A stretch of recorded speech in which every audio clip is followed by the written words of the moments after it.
शंकराचार्य जी ने केजीएफ के विद्यार्थियों को दिया प्रमाण पत्र, पहले बैच ने रचा इतिहास। 31 अगस्त 2024 को दिल्ली के पीतमपुरा स्थित नरसिंह सेवा सदन में कुरुक्षेत्र गुरुकुलम फाउंडेशन के दीक्षांत समारोह का आयोजन किया गया। कुरुक्षेत्र गुरुकुलम फाउंडेशन द्वारा हिंदी एवं अंग्रेजी में संचालित 3 महीने तक चले आदि शंकराचार्य और सनातन का पुनर्जागरण कोर्स के पहले बैच की समाप्ति हो चुकी है और 70 हिंदुओं ने इस कोर्स का अध्ययन किया है।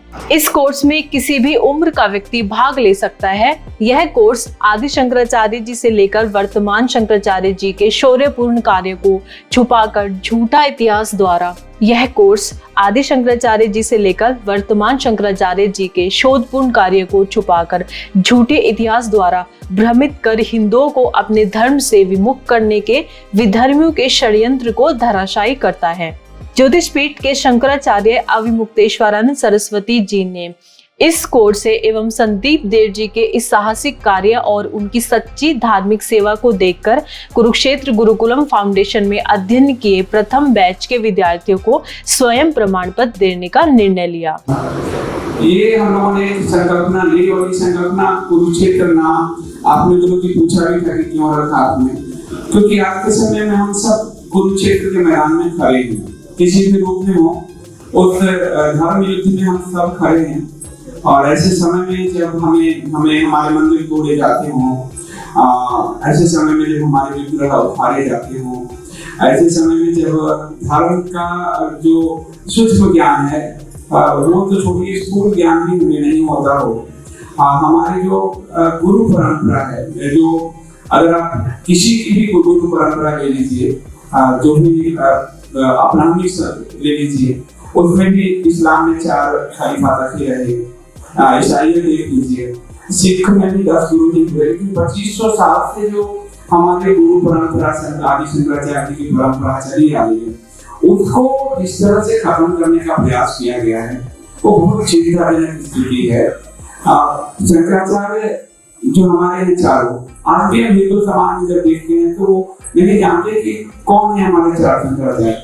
इतने नकली शंकराचार्यों की भीड़ पैदा कर दी गई है कि और ये राम मंदिर आंदोलन के समय से शुरू हुआ, लगभग 80 के दशक से शुरू हुआ और इस पीठ को, ज्योतिष पीठ को तो बहुत टारगेट किया गया, क्योंकि हमारे जो ब्रह्मलीन गुरु जी थे सुरबानंद सरस्वती महाराज जी, उन्होंने राम जन्मभूमि आंदोलन में वो अकेले शंकराचार्य में जेल गए हैं और पूरी लड़ाई देखेंगे तो बाबरी वो जो विध्वंस है उससे लेकर राम मंदिर निर्माण तक तो शंकराचार्य की बड़ी भूमिका रही। उस भूमिका को भुलाने के लिए नकली शंकराचार्यों की फौज खड़ी की गई, फिर पुरी के शंकराचार्य के भी उनके विरुद्ध भी नकली शंकराचार्य खड़ा किया गया।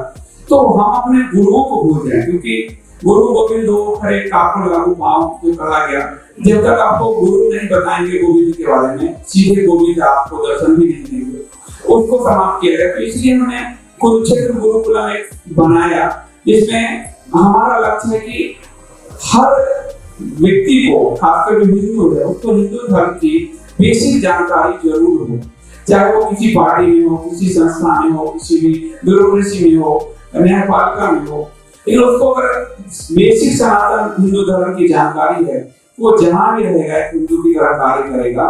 और यही उद्देश्य लेके हम लोगों ने आदि शंकराचार्य से प्रेरणा लेके जो उन्होंने 3 आधार लिया, शास्त्र, शास्त्र और संगठन, ये 3 आधार को हमने इसमें बनाया है और हमने शास्त्र में जोड़ दिया है।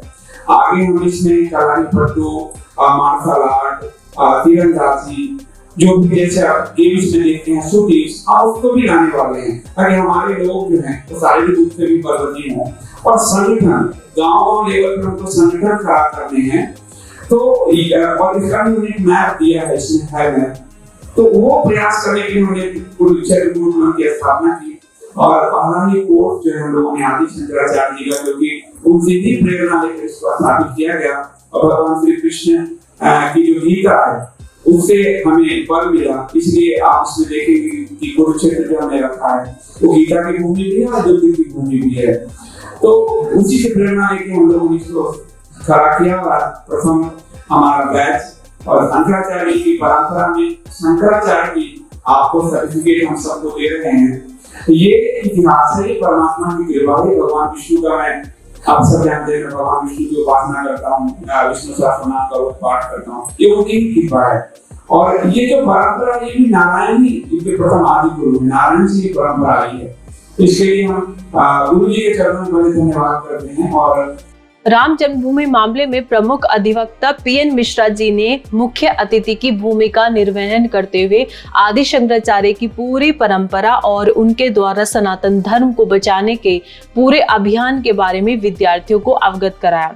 आदि शंकराचार्य पर अब तक की सबसे शोध पूर्वक पुस्तक अमिट काल रेखा के रचनाकार पीएन मिश्रा ने भगवान विष्णु अवतार आदि बुद्ध और सिद्धार्थ गौतम बुद्ध के बीच अंतर स्पष्ट करते हुए इस बारे में विद्यार्थियों की शंका का भी समाधान किया। जो रिसर्च में उपयोग होते हैं सबका उपयोग करके एक पुस्तक लिखी गई है कि आदि शंकराचार्य की पूरी परंपरा पर सबसे ऑथेंटिक ये बुक है। तो आप सब जरूर इसको पढ़िए क्योंकि इसका रिसर्च करके लिखा गया है। अभी मिश्रा जी हमें बताएंगे कि वो परंपरा क्या है और कितनी भ्रांतियां हम लोगों के बीच में पिछले 2000 साल से फैलाई गई। सरस्वती जी महाराज के चरण कमलों में प्रणाम करते हुए आप सभी जो यहाँ समवेत हैं सबको साधुवाद देता हूँ कि आजकल के युग में हमने देखा कि यहाँ काफी प्रौढ़ लोग हैं। आदि शंकराचार्य जी के बारे में जानने की इतनी उत्कट इच्छा और आप लोगों ने ये कोर्स सुनकर किया, ये जानकर बड़ी प्रसन्नता हुई। संदीप देव जी ने इस प्रशंसनीय कार्य को संपादित किया, इसके लिए ये बधाई के पात्र हैं। तो आज का ये भारतवर्ष न होता, हम सनातन धर्मी हिंदू न होते और हमको हमारा मार्गदर्शन करने के लिए जगत गुरु की एक लंबी जो परंपरा है वो न मिलती। आज से लगभग 2500 वर्ष पूर्व इसी धरती पर आदि शंकराचार्य जी का आविर्भाव हुआ था। वो भगवान शंकर के अवतार थे। इस धरती पर बुद्ध धर्म का बोलबाला हो गया था और बुद्ध धर्म जहाँ तक शांति का पाठ पढ़ावे उससे कोई असुविधा नहीं होती, परंतु उन्होंने शांति का पाठ हमारे देश के लोगों को तो पढ़ा दिया। हमारे क्षत्रिय नरेश तो कायर हो गए और विदेशों में जो है वो आक्रामक बने रहे। भारत पर ईरान के शासक डैरियस ने आक्रमण किया, उसने पंजाब प्रांत को जीत लिया, वहां से 22 मन सोना उसको कर के रूप में जाता था। मगध का राजा बिंबिसार जो है उसने उसकी अधीनता मान ली थी, उसके दरबार में अपने राजकुमार को प्रस्तुत किया था। एकमात्र राजा विरुद्धव जो था वही सनातन धर्म की बचा रह गया था। अजातशत्रु जो था उसने अपने पिता को कैद इसलिए किया क्योंकि आदि शंकराचार्य की प्रेरणा थी।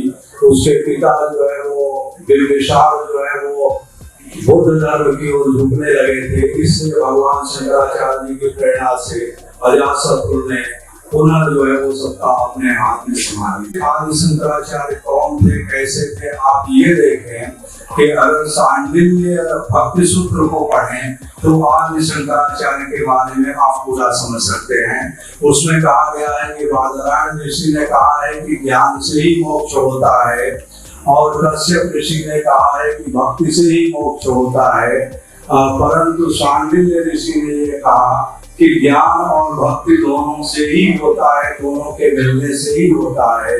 इसीलिए आदि शंकराचार्य ने ब्रह्मसूत्र आदि पर भगवान वेदव्यास के जो ग्रंथ थे ज्ञान मार्ग के, उन पर भाष्य लिखा और सांडिल्य की जो भक्ति परंपरा थी उसका अनुसरण करते हुए उन्होंने सभी देवताओं के स्तोत्र लिखे जिनको आज भी हम गाते हैं।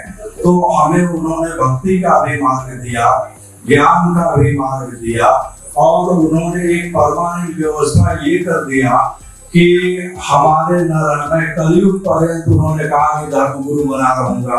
तो कलयुग पर्यंत धर्म गुरु कैसे बने रह सकते हैं, क्योंकि शरीर को छूटना ही है। ऐसी स्थिति में उन्होंने कहा कि जो पवित्र हो, जितेंद्रिय हो, वेद वेदांत में विशारद हो, सभी शास्त्रों में योगज्ञ हो ऐसा जो योग्य सन्यासी मेरे स्थान पर मेरे सीट पर विराजमान होगा उसे तो मुझे ही समझना, यानी मैं स्वयं आदि शंकराचार्य हूँ ये मानना। इस प्रकार से हम लोग सौभाग्यशाली हैं कि आज भी हमारे मध्य में हमारे बीच में आदि शंकराचार्य जी वर्तमान ज्योतिषपीठाधीश्वर के रूप में विराजमान। लौकिक पक्ष पर भी उन्होंने ध्यान दिया। अगर आप ये देखेंगे तो उन्होंने सन्यासियों के 10 नाम रखे हैं। ज्योतिषपीठ के जो सन्यासी होते हैं वहाँ का जो संप्रदाय जो होता है वो आनंदवान है, तो वहाँ के सन्यासी हैं पर्वत, गिरि और सागर।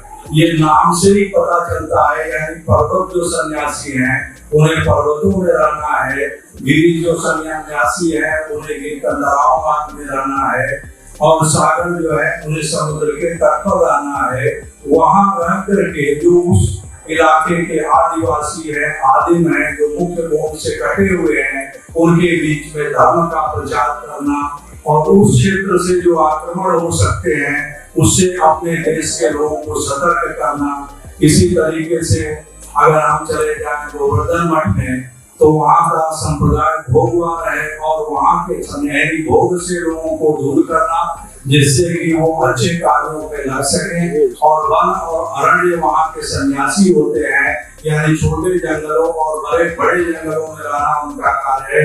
आज हमारे आदिवासी जो बंधु हैं वो हमसे दूर हो गए, हम जंगलों में जाते ही नहीं, उनको प्रशिक्षित करते ही नहीं। इस उद्देश्य से उन्होंने वन और अरण्य नाम के 2 सन्यासी के योग भट्ट को वहाँ के लिए सृजित किया था। श्रृंगेरी में हम जाए तो वहाँ देखें पुरी, भारती और सरस्वती, ये 3 प्रकार के सन्यासियों को उन्होंने सृजित किया था।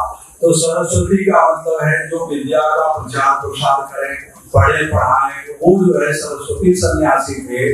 भारती सन्यासी, भा का मतलब संग्राम भी होता है, भा का मतलब प्रकाश भी होता है। तो जो संग्राम में निरत हो, यानी शास्त्रार्थ में निरत हो, अगर जो है विधर्मी विदेशी कोई शास्त्रार्थ करने आएंगे तो उनका मुकाबला करने के लिए भारतीय सन्यासियों को उन्होंने बनाया था। पूर्व में लोगों को सतर्क करने के लिए, जागृत रहने के लिए, सनातन धर्म के लिए पूरी सन्यासी उन्होंने बनाया। फिर भी ये सब तब तक टिक नहीं सकते जब तक कि जो है पठन पाठन की बढ़िया गुरुकुल न हो, अच्छी व्यवस्था न हो। तो उन्होंने शारदा मठ द्वारका में तीर्थ और आश्रम नाम के सन्यासी बनाए। आश्रम का मतलब गुरुकुलों में पढ़ाना, ये सब करना। और तीर्थ का मतलब ये होता है, कृष्ण यजुर्वेद में आता है कि जैसे पहले तीर्थों में जाके स्नान करो, स्नान करने के बाद जब बाहर निकलता है वो व्यक्ति तो कहता है मैं स्वयं में तीर्थ हो गया। तो तीर्थ का मतलब जिससे ये सामर्थ्य आ जाए कि हमें पवित्र बना दे। तो तीर्थ नाम के सन्यासी में ये सामर्थ्य आ जाती थी कि हमारे सारे दुर्गुणों को हटा करके हमें पवित्र बना देते थे। ये जो 10 नाम भौतिक धरातल पर हुए, आध्यात्मिक इनके भी अर्थ उन्होंने अलग अलग तरीके से बताया है कि जैसे जो वेद ज्ञान में स्वर ज्ञान का मतलब वेद ज्ञान में हमेशा निरत हो, उसमें लीन हो, वो सरस्वती सन्यासी होता है। इस तरीके से उन्होंने परिभाषित किया। पूरे भारत में उन्होंने 4 जो है धर्म राष्ट्र बनाए, एक नहीं उन्होंने 4 धर्म राष्ट्र बनाए, क्योंकि हमारे यहाँ 4 का प्रमुख 4 आश्रम होते हैं। 4 जो है वो गृहस्थों के गृहस्थ वानप्रस्थ 4 आश्रम के अलावा मोक्ष में भी पुरुषार्थ चतुष्ट है। तो इसीलिए उन्होंने 4 धर्म राष्ट्र बनाए। एक तो बदरिकाश्रम क्षेत्र था, उसका राष्ट्र का नाम बदरिकाश्रम था, और क्षेत्र उत्तर भारत के जो क्षेत्र है वो बनाए। दक्षिण भारत में उन्होंने जो राष्ट्र बनाया रामेश्वरम उसका नाम था, उसकी राजधानी उन्होंने श्रृंगेरी बनाई। पश्चिम भारत में उन्होंने शारदा मठ जो है द्वारका राष्ट्र का नाम रखा और राजधानी शारदा मठ द्वारका बनाई। इसी तरीके से उन्होंने पूर्व में गोवर्धन मठ राजधानी बनाई और पुरुषोत्तम क्षेत्र उस राष्ट्र का नाम रखा। उन्होंने अपने मठात्मा महाशासन में स्पष्ट रूप से कहा है कि हमारे जो पीठाधीश्वर होंगे अपने अपने राष्ट्र की अभिवृद्धि के लिए सतत प्रयत्न करते रहेंगे। राष्ट्र शब्द उन्होंने प्रयोग किया है और उन्होंने कहा है कि जिस तरीके से राजा भूमि पर जो है अधिकार करने के कारण कर प्राप्त करने का अधिकारी होता है, उसी प्रकार से हमारे आचार्य भी धर्म की रक्षा के लिए लोगों से धर्म का धर्मस्व प्राप्त करने के अधिकारी होंगे। उन्होंने ये भी कहा है कि दो प्रकार से लोग पापों से मुक्त होते हैं। अगर हमने किसी अपराध को किया, चोरी किया, डकैती किया, अगर जाकर के न्यायालय में पुलिस के सामने आत्मसमर्पण करते हैं और न्यायाधीश अगर दंड दे देता है 3 साल की सजा, 2 साल की सजा, तो यम की यातना नहीं भुगतनी पड़ती। उसी तरीके से उन्होंने कहा है कि धार्मिक क्षेत्र में जो आपसे व्यतिक्रम होता है, अपराध होता है, अधर्माचरण होता है, उसकी सजा, उसका प्रायश्चित अगर हमारे पीठस्थ आचार्य से आप ले लेंगे तो आपको यम की यातना नहीं भुगतनी पड़ेगी और एक सुकृत पुरुष की तरह आप स्वर्ग में जाएंगे। अब मैं गुरु जी से अनुरोध है कि कृपया जी आपको गुरु जी परंपरा का जो एक तस्वीर है आपको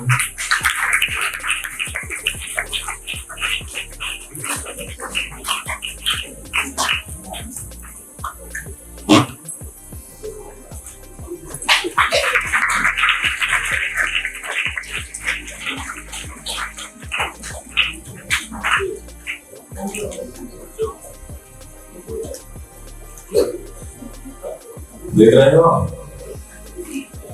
ये क्या है? गाय? ना गाय नहीं है, ये गोबर है। गाय है कि गोबर है?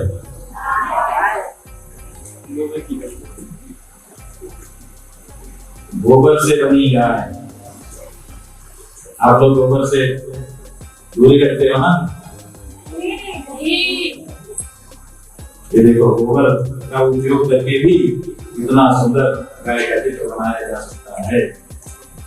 ये संसार जो है ना, इसमें सर्वम कल्पितम ब्रह्म, कुछ भी ऐसा नहीं है जो ये हो, बस उसके बारे में आपकी दृष्टि कैसी है वही महत्वपूर्ण। तो कलाकार जो है गोबर से भी इतनी सुंदर चित्रावली बना सकता है। जो कलाकार यहाँ खड़े हैं, क्या नाम है? महेश वैष्णव, इनके लिए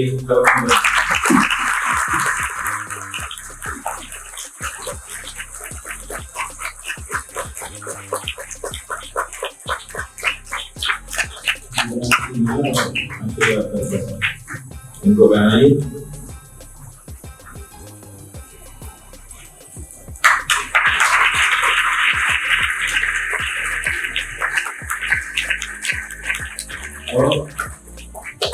ये चित्र हमको इतना प्रभावित कर रहा है कि हमने ये निर्णय ले लिया मन में कि जो गौ ध्वज प्रतिष्ठा यात्रा हम करने जा रहे हैं, भारत के सभी प्रदेशों में गौ ध्वज की स्थापना करने के लिए जो यात्रा हम इस चातुर्मास के बाद करने जा रहे हैं, 36 दिन में 36 प्रदेश जाएंगे। उसमें यही गौ माता की मूर्ति ध्वज स्थान पर अंकित की जाएगी।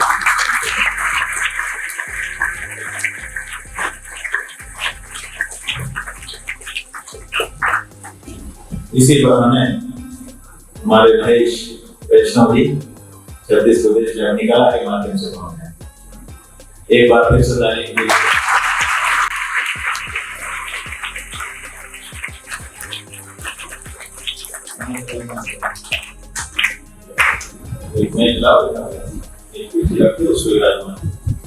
कुरुक्षेत्र गुरुकुलम फाउंडेशन के संस्थापक अध्यक्ष संदीप देव जी ने शंकराचार्य जी का धन्यवाद करते हुए कहा कि आज इतिहास रचा गया है। दरअसल आदि शंकराचार्य के कोर्स पर उसी परंपरा के शंकराचार्य जी ने प्रमाण पत्र प्रदान किया है, जो एक तरह से आदि शंकराचार्य का ही आशीर्वाद है। संदीप देव जी ने उपस्थित लोगों को ज्योतिष पीठ के शंकराचार्य जी द्वारा चतुर्मास के बाद आरंभ होने वाले गोध्वज प्रतिष्ठान यात्रा के बारे में भी उपस्थित लोगों को अवगत कराया। वही पैदल यात्रा करने जा रहे हैं पूरे देश में, हम गो जो भक्त हैं उनके समृद्धि के लिए और गो माता को बचाने के लिए। तो ये बहुत बड़ी बात है हम आपको कि आदि शंकराचार्य के उस पूरी परंपरा को ज्योतिष पीठ के अभी वर्तमान शंकराचार्य जी उनका निर्वहन कर रहे हैं। और जब तक वो करती रहेगी, भारत समृद्ध नहीं होगी। ये महाराज जी संकल्प के साथ अभी चुनाव से पूर्व भी उन्होंने पैदल यात्रा की थी और आप लोगों को ध्यान होगा कि उनके पैर लहू थे पूरी तरह से, फिर भी उन्होंने नंगे पांव यात्रा की थी। अब चातुर्मास के ठीक बाद अयोध्या की भूमि से भगवान श्री राम के लिए महाराज जी कहते हैं कि भगवान श्री राम ने गौ की रक्षा की। गौ के लिए गौ जो है पृथ्वी को भी कहते हैं, उस पृथ्वी की रक्षा की। और आज हम सब इस ये देश आज बीफ एक्सपोर्ट में नंबर 2 है। पता नहीं किस बात का जश्न मनाया जाता है इस हिंदू समाज के द्वारा। 23 को लखनऊ में रहेंगे, 24 को पटना में, 25 को गैंगटॉक, 26 को दीसपुर, 27 को ईटानगर, 28 को कोहिमा, 29 को इम्फाल,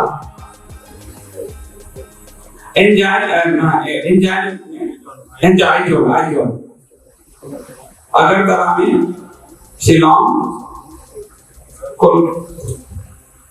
शिलोंग, किशनगंज, कोलकाता, रांची, भुवनेश्वर, रायपुर, भोपाल, हैदराबाद, अमरावती, चेन्नई, पुदुचेरी, तिरुवनंतपुरम, बेंगलुरु, पणजी, मुंबई, गांधीनगर, जयपुर, पंचकुला और चंडीगढ़। ये एक आदि शंकराचार्य जी ने जो मथा था भारत, वही पुनः महाराज जी इसको मथने जा रहे हैं। और उसके बाद मोहाली, कश्मीर में श्रीनगर। महाराज जी से ही पता चला 370 जब लगा हुआ था देश में, तो कश्मीर में गाय नहीं कटती थी, प्रतिबंधित था। 370 हटा, हम हिंदुओं ने बड़े जश्न मनाए। गाय कटने लगी क्योंकि अब वो कानून खत्म है, अब गौ हत्या वहां हो सकती है। हम लोगों ने बड़े जश्न मनाए। लेह, शिमला, देहरादून, नई दिल्ली, पोर्ट ब्लेयर, कावारत्ती और सिलवासा। यानी आदि शंकराचार्य ने जो दक्षिण से पूरा उत्तर तक नापा, महाराज जी उत्तर भारत से पूरे पूर्वोत्तर और दक्षिण तक नाप रहे हैं। और पूर्वोत्तर में इनका देखेंगे कितना बड़ा सघन प्रोग्राम है। एक संस्था है, नाम नहीं लेना चाहूंगा, उन्होंने बड़े गर्व से कहा था कि पूर्वोत्तर में हमारे 30,000 स्वयंसेवक गाय मांस खाते हैं, जिसको हम हिंदू समझते हैं। उस पूरे पूर्वोत्तर में आज गाय बदली गई है। बीएसएफ के लोग तक उसमें इन्वॉल्व पाए जाते हैं, कई बार खबरें आती है अखबार में। उस पूरे पूर्वोत्तर को में गाय को बचाने के लिए, जो बांग्लादेश में भी आप देखेंगे गाय का व्यापार हो रहा है, महाराज जी का पूर्वोत्तर में अगर आपने देखा अभी प्रोग्राम, कितना सघन प्रोग्राम है। और ये सिर्फ इस भारत को, हिंदू धर्म को बचाने के लिए किया जा रहा है। इसलिए आइए संकल्प के साथ महाराज जी के प्रति हम लोग अपनी निष्ठा प्रदर्शित करें। और महाराज जी से अनुरोध है कि महाराज जी आशीर्वचन आपका जो है, ये सारे लोग सुनने को बैठे हैं जिन्होंने कोर्स किए हैं, तो आपका आशीर्वचन। संदीप देव जी, केजीएफ की पूरी टीम एवं छात्रों के परिश्रम से प्रभावित होकर शंकराचार्य जी ने कहा कि कुरुक्षेत्र गुरुकुलम फाउंडेशन ने यह अप्रतिम कार्य किया है।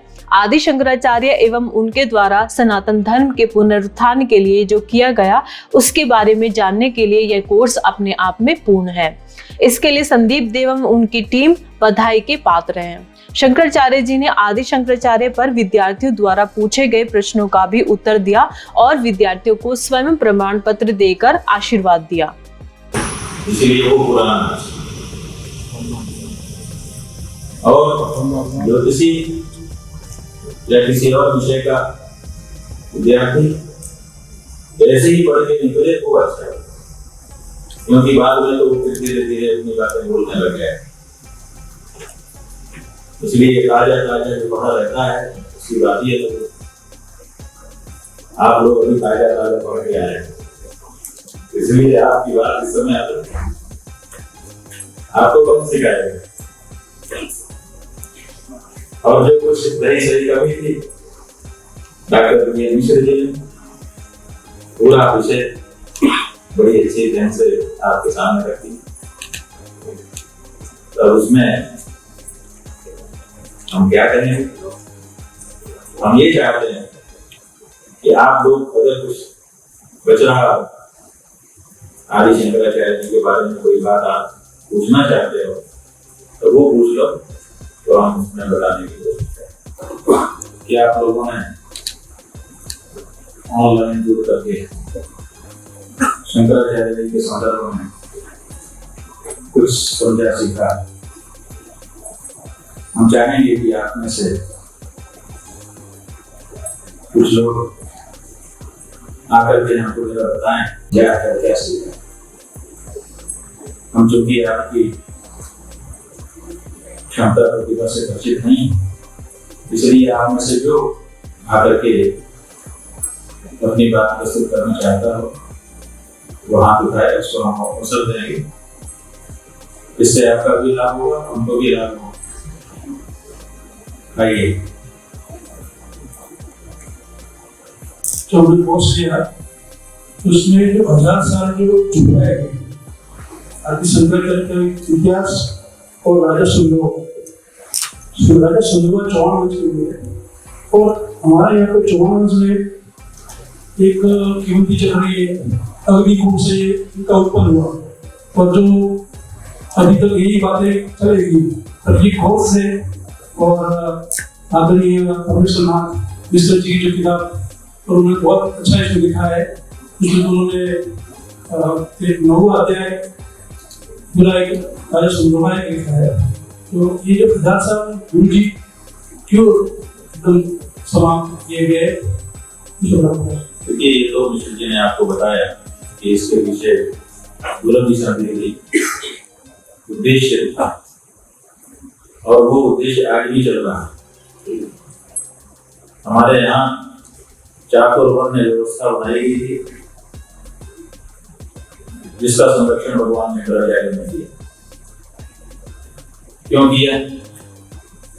और उस व्यवस्था पर आदि शंकराचार्य के पहले भी और आदि शंकराचार्य के बाद भी कहा क्यों हो रहा है, इसी से आपको अनुमान लग जाएगा। बात यह है कि हम बहुत ठोस बने हैं, इसके लिए ये व्यवस्था बनाई गई। हमारे समाज का मुकाबला कोई ना कर सके। अगर कोई बुद्धि से लड़ने आए तो हम ऐसे घूम जाएंगे, ब्राह्मणों को आगे करते हैं, करो बात, लो कर लो बात, कोई नहीं कर पाएगा। क्यों? क्योंकि उसका पूरा जीवन विद्या अध्ययन में ही लगा है, दिन रात में यही कर रहा है और कुछ करता ही नहीं। उससे कौन पार पाएगा? कोई शस्त्र लेके आ गया, हम ऐसे घुमा लें, क्षत्रियों को आगे कर लो कर लो बात, कोई नहीं कर पाएगा, क्योंकि उसका भी पूरा जीवन उसी में लगा हुआ है। कोई पैसा लेके आए कि हम खरीद लेते हैं, टिकाऊ चीज कोई होनी चाहिए, तो हम यूं घुमा देंगे, पैसों को आगे कर देंगे। वो कहेंगे कि तुम्हारे यहाँ जो कुछ हो रहा हम खरीदने को तैयार है, तुम क्या खरीदो। और अगर कोई दिखावा करे कि हम सेवा करेंगे, शुश्रूषा करेंगे, जैसा कि आजकल हो रहा है, सेवा के नाम पे बहुत कुछ हो रहा है। अगर उन्हें जरूरत पड़ गई तो हमारे बंधुओं को हम आगे कर देंगे, उनसे बढ़िया कौन सेवा करें। तो हम हमारे जो पूर्वज थे उन्होंने पूर्वज के हमारे भगवान ने ऐसी व्यवस्था बनाई, चातुर वर्ण माया से भगवान ने तो कहा कि मैं नहीं बना, और बना करके ऐसा ठोस समाज बना दिया है कि कोई भी आपके सिर नहीं लगा सकता। आपके समाज जैसा व्यक्ति है उसको जवाब देने के लिए हमारे पास वैसे लोग तैयार हैं। इसीलिए आक्रमण किए जा रहे हैं कि इनके वर्णाश्रम धर्म को समाप्त करें। जब वर्णाश्रम धर्म समाप्त हो जाएगा तो शास्त्राध्ययन अगर कोई करना भी चाहेगा तो कितना करेगा, बात करेगा, फुल टाइमर खत्म हो जाएंगे। अस्त्र शस्त्र का प्रशिक्षण पार्ट टाइम ज्यादा से ज्यादा कोई करेगा। ऐसा भी बताया कि हम स्पोर्ट्स में भी लॉन्च करने वाले हैं। कितना करेगा तो ये घंटा स्वस्थ रहने के लिए, लेकिन फुल टाइमर तो नहीं हो पाएगा। जो पूरे समय वही समर्पित भाव से वही काम करता है और जो थोड़े समय के लिए रुचिवश करता है, दोनों की गुणवत्ता में अंतर होगा। तो ऐसी परिस्थिति में भौतिक आक्रमण होगा तो हमारे पास कोई जवाब देने वाला नहीं होगा, क्योंकि ब्राह्मण खत्म होगा। शस्त्र से आक्रमण होगा तो उसका जवाब देने के लिए हमारे क्षत्रिय खत्म हो गए। जवान वंश को बैठा दो, उसी को वनों में डाल दो, वही आपस में लड़ने लगे। शत्रु से लड़ना चाहिए था, आपस में लड़ना। और लड़ाई की विद्या भी सीखना छोड़ दिया उसने, लड़ाई करना छोड़ दिया। इसी तरह से बाकी का भी बिगाड़ कर दिया गया है। तो ये बहुत बड़ी हमारे सनातन समाज को समाप्त करने की दुर्विसंधि है और ये आरंभ से चल रही है और इस समय भी चल रही है। और हम लोग चाहते हैं कि इस दुर्विसंधि को समाप्त किया जाए। इसीलिए भगवान शंकराचार्य जी ने देश की 4 दिशाओं में 4 पीठों की स्थापना की है और वहां पर अपना ही स्वरूप बना करके 4 शंकराचार्यों को स्थापित किया है और उनको कह दिया आपका काम वर्णाश्रम सदाचार की रक्षा करो। तो ये दुर्विसंधि है, हमको समाप्त करने की चेष्टा है, उसी के अंतर्गत ये सब चल रहे हैं बातें। हाँ जी, तो सीखना है गुरुजी वो उसमें हमने अद्वैत की यात्रा कैसे की जाती है, द्वैत से अद्वैत की यात्रा जो शंकराचार्य जी की है वो उसमें बताई गई है। तो उसमें जब आज के समय में अगर किसी को अद्वैत घटित होता है, अद्वैत की तरफ अगर कोई पहुंच जाता है या उस अवस्था में अद्वैत को पा लेता है, द्वैत से अद्वैत की यात्रा कर लेता है, तो क्या वो पब्लिक लाइफ में रहेगा? मतलब जैसे कि जो हम अपने सांसद रहते हैं। ठीक है, इनकी बात यह है कि हमारा जो जीवन है वो कितना बदलेगा, इतना तो नहीं बदल जाएगा कि जो हम है वो नहीं बदलेगा। तो बात यह है, 2 बातें बताना है। एक तो विवेक चूड़ामणि में भगवान शंकराचार्य जी ने बताया कि ये जो तुम सोचते हो कि मैं ऐसा भी रह लूं और वैसा भी रह लूं, ये नहीं चलेगा। जब तक अपने देह में अहम मति नहीं छोड़ोगे तब तक आत्मा के स्वरूप का ज्ञान तुम लो। ज्ञान माने शाब्दिक ज्ञान हो जाएगा, अनुभव का ज्ञान नहीं हो पाएगा। एक तो ये बात साफ है। फिर कैसे करें? तो उन्होंने कहा कि ब्रह्मसूत्र भाष्य में बताया, गीता भाष्य में भी बताया कि 3 तरह की सत्ता माना। जब व्यवहारिक सत्ता में हम रहेंगे तो व्यवहार करेंगे,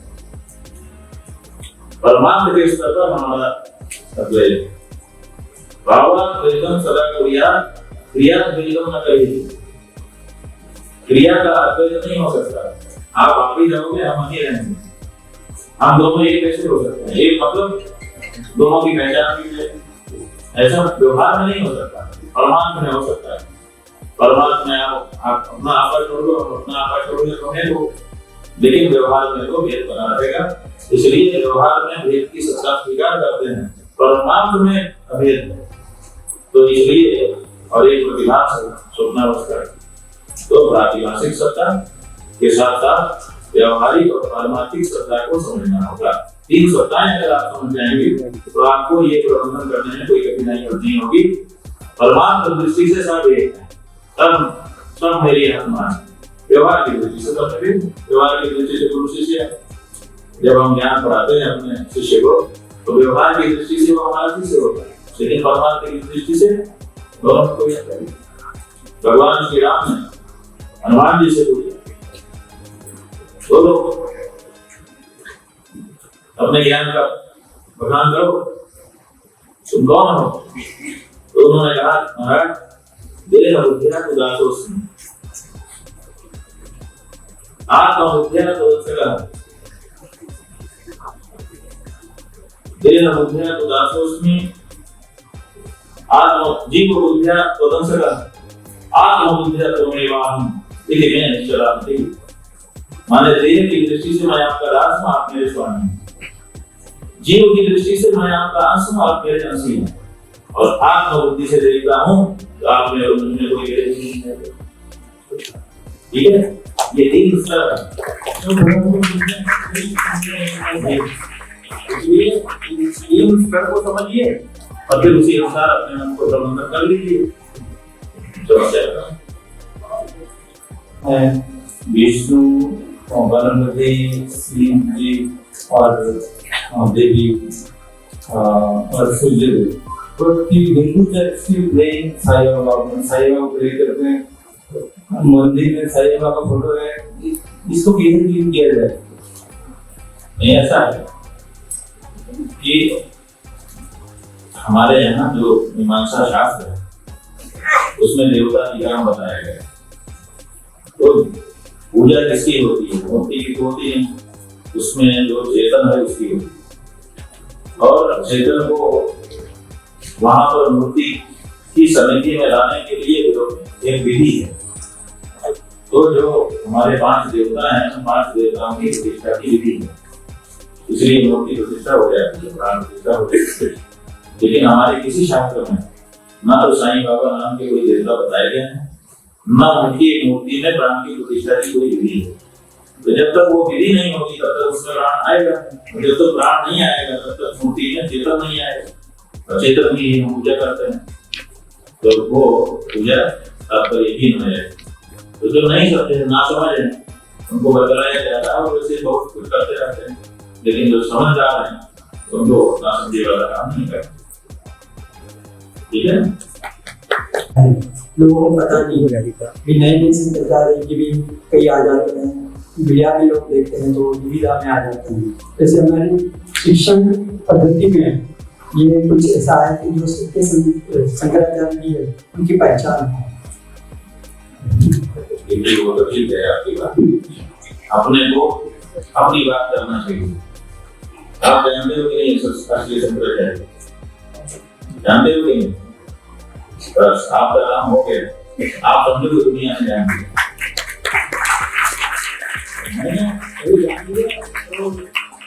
अब दुनिया को बताने की कोई जरूरत नहीं है, सबका भाग्य भी तो होना चाहिए असली चीज जानने, असली चीज खाने का भाग्य भी होना चाहिए। ठीक है, जिसका भाग्य होगा उसी को असली चीज खाने को मिलेगा, बाकी नकली खाए। एक और दूसरे सब अगर खा भी ले तो बचा नहीं सकते, खिला दो ना, नहीं पता।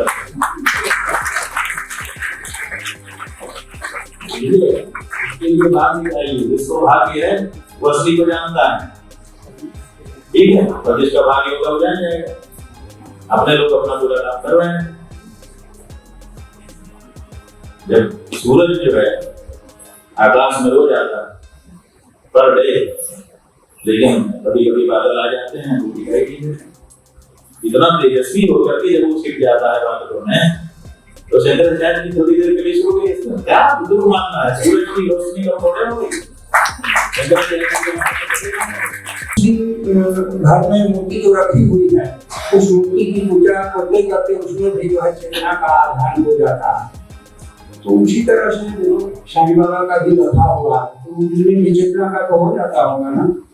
यदि हो जाता होगा तो हम उसको कैसे जो है दूर करने का प्रयास करेंगे। ऐसा कि हमने बताया कि प्रतिष्ठा की एक विधि शास्त्र में, साईं बाबा की मूर्ति में प्राण प्रतिष्ठा की विधि नहीं है।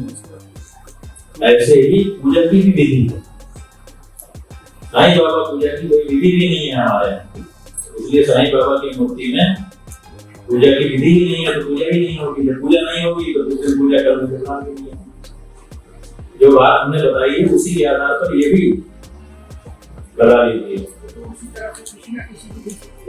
विधि कहाँ? अगरबत्ती दिखाना विधि नहीं है। विधि का मतलब है कि उसके साथ मंत्र होता है। जब हम बोलते हैं धूप चलाते हैं, ऐसे मंत्र होता है। आग्रे सर्वदेवानां धूपो यंत्रक्रियताम, जिसको आपके पहले देवताओं ने सुना है वही धूप मैं आपके लिए सुना रहा हूँ, ऐसा बोलना पड़ता है। आद्यम चक्रवर्ती संयुक्तम बहिना युक्तम या विक्रम विराणदेव, तो वो जो मंत्र है वो पूजा के मंत्र है। जब हम कोई सामान हाथ में लेके भगवान को चढ़ाते हैं तो मंत्र भी बोलते हैं, वो विधि है, बिना मंत्र की विधि पूरी नहीं होती। तो साईं बाबा पूजा का अगर कोई मंत्र होता है तो उससे पूजा करते तो आ जाता है, तो सही कर जाता। लेकिन जो कि उनकी पूजा के मंत्र ही नहीं है, इसलिए कितना ही उनके सामने जो अगरबत्ती जलाते हैं तो राम नहीं आएगा। ठीक है, कि माया मोहन जी विष्णु भगवान के लिए अवतार और उनसे आगे आगे खुद आगे गए तो नास्तिक क्यों हो गए? जब भगवान विष्णु के लिए अवतार है तो नास्तिक कैसे हुआ, क्यों? ऐसे मैंने अपने मन को समझा दिया था पढ़ने के समय कि भगवान मन को समझाया कि भगवान की असुर और असुर, राक्षस और देवता दोनों होते हैं, तो वैसे ही शायद भगवान ने राक्षसों को और नास्तिक को बनाया हो, लेकिन उसके पीछे कुछ तो रहा होगा ना वो। ऐसा है कि ये जो संसार है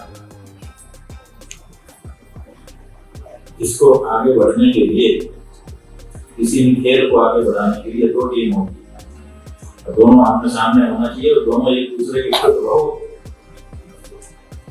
गहरी विपरीत भावना वाली होनी चाहिए, तभी युद्ध का और तभी खेल का मजा आता है। तो इसीलिए ये सर्जना की गई है। दैवी संपत्ति और आसुरी संपत्ति, दो तरह की संपत्ति है जो वो काम करती रहती है, वही दोनों लड़ते रहते हैं, कभी ये आता है कभी वो आता है, और इसी में खेल आगे बढ़ता है। हम ये चाहते हैं कि सर जो आप लोग सर्टिफिकेट ले रहे हैं गुरु जी से, शंकराचार्य से, तो शंकराचार्य जी की परंपरा का निर्वहन कीजिए, तब आप लोग पार्टियों में और संस्थाओं में बटे हुए हिंदू मत बनिए कि एक सर्टिफिकेट ले लिया फिर वो काम नहीं आएगा। आपको हमारी गुरु परंपरा को समझ के और उस परंपरा के अनुरूप कार्य करने होंगे, तब तो इस कोर्स का वैल्यू है, वरना कोर्स की जो भीड़ है उसमें एक और कोर्स हैगा, फिर इसका कोई फायदा नहीं है। तो आप लोग शंकराचार्य की परंपरा के प्रति निष्ठावान होइए, वही इस सर्टिफिकेशन का आपका उद्देश्य सही है। सर धन्यवाद।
केजीएफ के आईटी प्रमुख राकेश ओझा ने इस मौके पर संस्थान के नए वेबसाइट को प्रस्तुत किया। कार्यक्रम में केजीएफ की निदेशक श्वेता देव, संचालक डॉक्टर चेतन मान एवं प्रबंधक अमरदीप देव ने भी शंकराचार्य जी का धन्यवाद किया। इस अवसर पर पत्रकार एवं लेखक मधुकिश्वर, विशाल सिंह सहित बड़ी संख्या में गणमान्य लोग उपस्थित थे।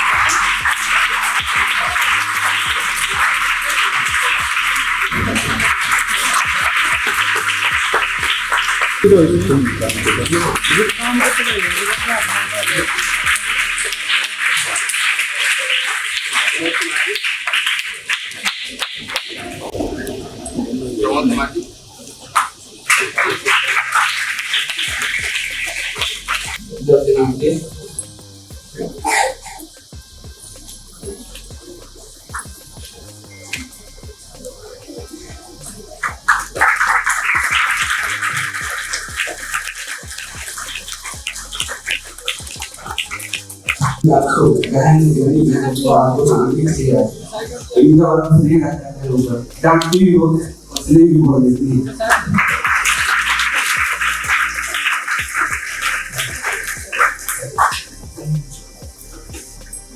इस साल इन्होंने जो पुस्तक लिखी है उनकी बड़ी चर्चा है तो ऐसे लेखक हमेशा अपनी कलम चलाते हैं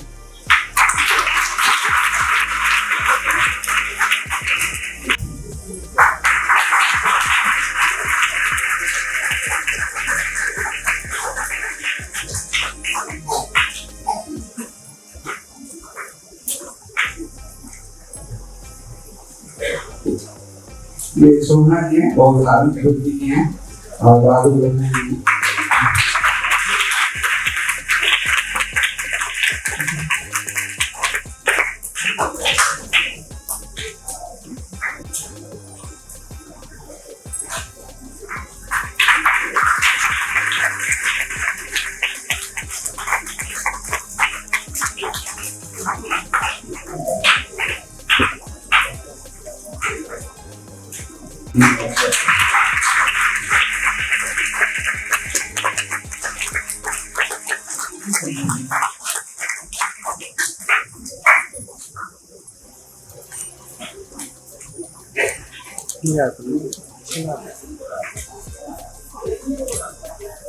ये छोटे भाई हैं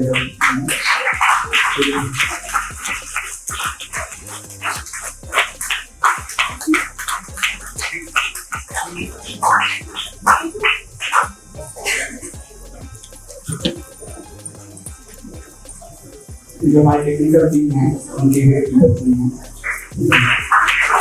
पूरी परिवार की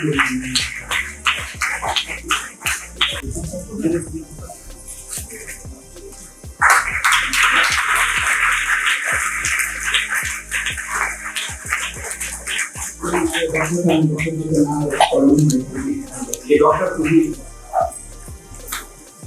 हमारी टीम की बच्चियां हैं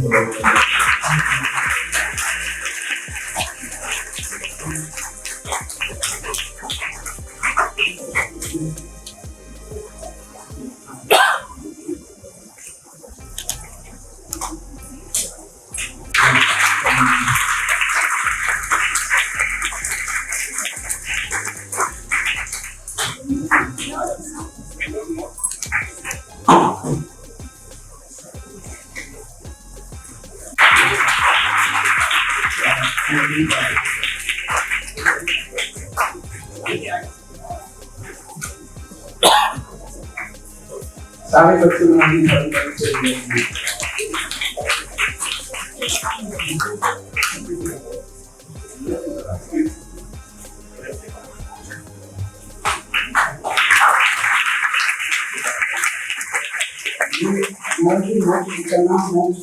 और ये धारण की बहुत प्रश्न पूछता है वो ये कमाल का लड़का है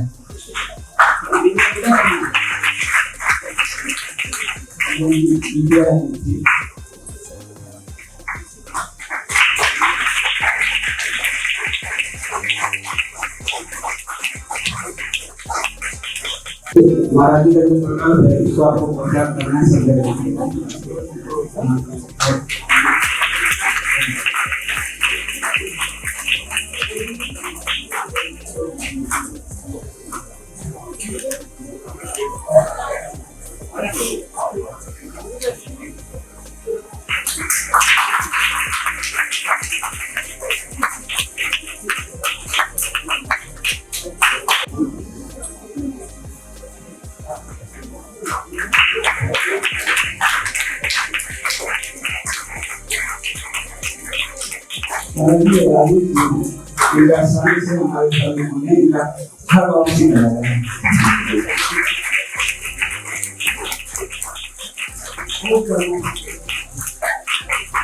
प्रमाण पत्र प्राप्त कर चुके विद्यार्थियों ने भी इस मौके पर अपना अपना अनुभव साझा किया। स्वयं शंकराचार्य जी से प्रमाण पत्र प्राप्त करके सभी विद्यार्थी बहुत प्रसन्न थे। इस कोर्स KGF गुरुकुलम फाउंडेशन के थ्रू जो आज जिसके लिए हम इधर आए हैं, जो उस कोर्स के बारे में अगर बताऊं तो उसकी जो इम्पैक्ट है लाइफ में मेरे लिए तो बहुत ही इम्पैक्टफुल रहा। मैं कल्पना शर्मा। उम्र के इस पड़ाव पे आके मैंने नहीं सोचा था कि मैं फिर से कागज़ और पेन हाथ में ले लूँ, कि मैं बौद्ध, जैन, सनातन सब एक ही मानती थी और मेरी आयु 65 वर्ष है। मैंने जब अपने बचपन देखा था तो मैंने कभी भी इन 3 चीज़ों में अलगाव कभी भी महसूस नहीं किया था। अब इस कोर्स को करने के बाद मुझे पता लगा कि सनातन में और इन सब में कितना अंतर है। उन्होंने ये कोर्स हमें 3 महीने में जो इतना अच्छा ज्ञान सागर में भागर जाली वाली बात उन्होंने कर दी और बहुत अच्छी बातें हमें बताई। उसमें बुद्ध भगवान के बारे में जो अलग अलग बातें थी, उसमें 25 बुद्ध है वो बताया। दूसरी बात जो आज हमारे इंडिया में राम मंदिर के बारे में जो चर्चा हुई थी, राम मंदिर की चर्चा में भी जो भाग सहयोग शंकराचार्य जी का रहा, वो हमारे किताब डॉक्टर PN मिश्रा जी की किताब से भी उन्होंने बहुत अच्छा ज्ञान दिया। ज्वाइन करना છેલ્લા 25 વર્ષની આવી પરંપરા જે આપણે જાણતા નથી જાણતા થઈ ગયા અને એમને જે બી કોર્સ આપ્યો છે એવું લાગે છે કે સાકારને એમને ગળામાં ભરી આપી શંકરાચાર્યના પ્રમાણે એવું લાગી રહ્યું છે। ઘણો આભાર। इस तरह का शिक्षा पाठ्यक्रम आचार्य शंकराचार्य के बारे में पहली बार हम लोग से अवगत हुए हैं। समय और परिस्थितियाँ हमेशा समान रहती हैं। तो मैं प्रणाम करते हुए ये कहना चाहता हूँ कि मुझे ये कोर्स करने के बाद ये अनुभूति हुई कि सनातन धर्म कितने समय से अनेक कल्ट और अनेक विधर्मियों के मतलब से युद्ध करते हुए अपने आप को बचाए हुए है, अपने आप को आगे बढ़ाता रहा है। सबसे बड़ी आश्चर्य की बात थी जो हमें पढ़ाया जाता है कि शंकराचार्य का जो काल है वो 700 के आसपास है, पर हमें बताया गया कि वो 1000 साल पहले की बात है। प्रोग्राम को अटेंड किया था, इसके बारे में जितना भी कहा जाए थोड़ा सी मैं बताना चाहूँगी कि बचपन से ही आदि शंकराचार्य जी के बारे में जानने की इच्छा थी और मेरी सारी प्रश्नों का उत्तर यहाँ पर मुझे मिला। नमस्कार, मैं अमन आहूजा, मैं गुड़गांव का रहने वाला हूँ।